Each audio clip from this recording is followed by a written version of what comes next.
بسم اللہ الرحمن الرحیم۔ السلام علیکم۔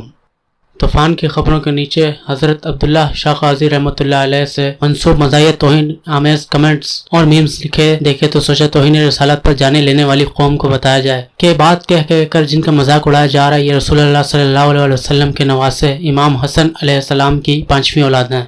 پچھلے دنوں بلوچستان کے ایک بزرگ اس لیے مشہور ہو گئے کیونکہ ان کو دیکھ کر اہل مدینہ کو صحابہ کی یاد آ گئی۔ کسے آئی؟ اہل مدینہ کو، ہم پاکستانیوں کو نہیں۔ ہم تو اتنے گر چکے ہیں کہ صدیوں سے مدفون حضرت عبداللہ شاہ غازی رحمۃ اللہ علیہ کو بنا بخشا اور ان کے نام کے میمز بنانے لگے۔ خیر کی بات احسن طریقے سے بھی کی جا سکتی ہے، اس لیے بزرگوں کی تحقیر اور تصدیق کی ضرورت نہیں ہوتی۔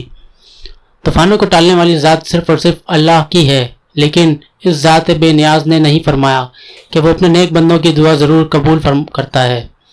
اب یا تو آپ اتنے ضعیف الاعتقاد ہو چکے ہیں کہ یہ بھی نہیں مانتے کہ اولیاء اللہ دعا کر سکتے ہیں۔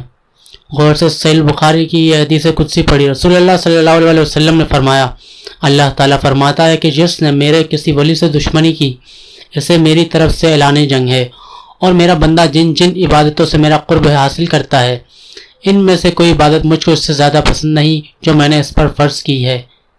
یعنی فرائض مجھ کو بہت پسند ہیں، جیسے نماز، روزہ، حج، زکوٰۃ وغیرہ، اور میرا بندہ فرض ادا کرنے کے بعد نفل عبادتیں کر کے مجھ سے اتنا نزدیک ہو جاتا ہے کہ میں اس سے محبت کرنے لگ جاتا ہوں۔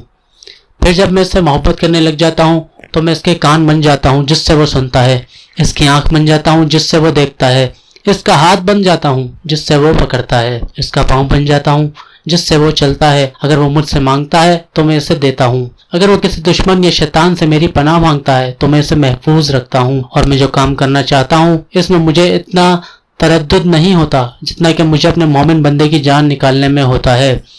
وہ تو موت کی بوجہ تکلیف جسمانی کے پسند نہیں کرتا، اور مجھ کو بھی اسے تکلیف دینا برا لگتا ہے۔ ذرا غور کر لیجئے کہ کہیں آپ اللہ سے دشمنی تو نہیں کر رہے۔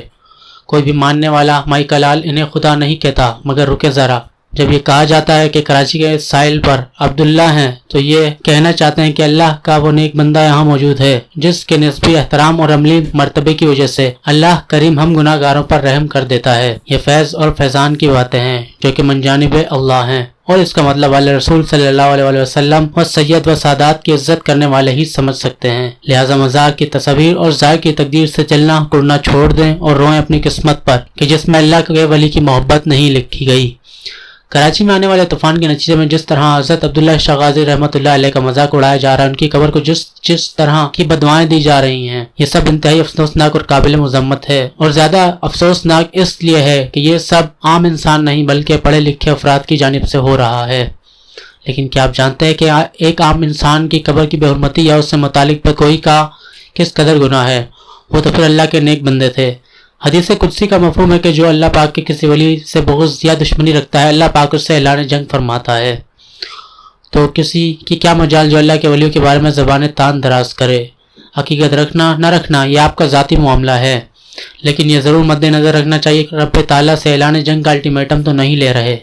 بے شک زلزلہ طوفان سب اللہ ہی کی طرف سے ہوتا ہے، لیکن کبھی اللہ کریم کو اپنے محبوب بندوں کی شان دکھلانا بھی مقصود ہوتا ہے۔ اور جو لوگ حضرت عبداللہ شاہ غازی رحمۃ اللہ علیہ کی نسبت طوفان ٹالنے کی باتیں کر رہے ہیں تو یہ ان کی عقیدت کا اظہار ہے، اور اس میں کوئی حرج بھی نہیں۔ بے شک اولیاء اللہ کی برکت سے مصیبتیں ٹلتی ہیں، لیکن وہ لوگ جو اللہ کے مقام کو نہیں مانتے تو نہ مانے، لیکن کسی اللہ والے کی بیعت بھی کر کے عذاب خداوندی کے مستحق بھی نہ بنے، بلکہ اپنے ذاتی اعمال پہ توجہ دیں، اللہ پاک سے توبہ استغفار کرے، عذاب الہی سے پناہ طلب کرے۔ یہ امتحان حضرت عبداللہ شاہ غازی کا نہیں، طوفان یا سیلاب کے آنے سے ہماری قوم دو حصوں میں تقسیم ہو جاتی ہے۔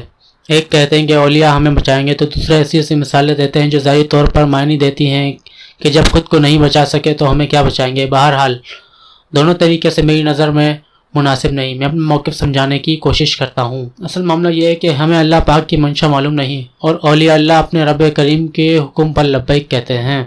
اللہ پاک کا معاملہ طوفان لانے کا ہو تو ولی اللہ لبیک کہیں گے، اس لیے ایسے مسائل میں اس قسم کا ماحول نہ بنایا جائے، لوگ کہیں کہ یہ عبداللہ شاہ غازی کا امتحان ہے۔ یہ ہماری کم عقلی ہے جو ہم نے ایسا ماحول بنا دیا ہے۔ دوسری اہم بات یہ ہے کہ یہ روش غلط ہے اور فضول بھی ہے، اس سے دین کا فائدہ یا نقصان نہیں۔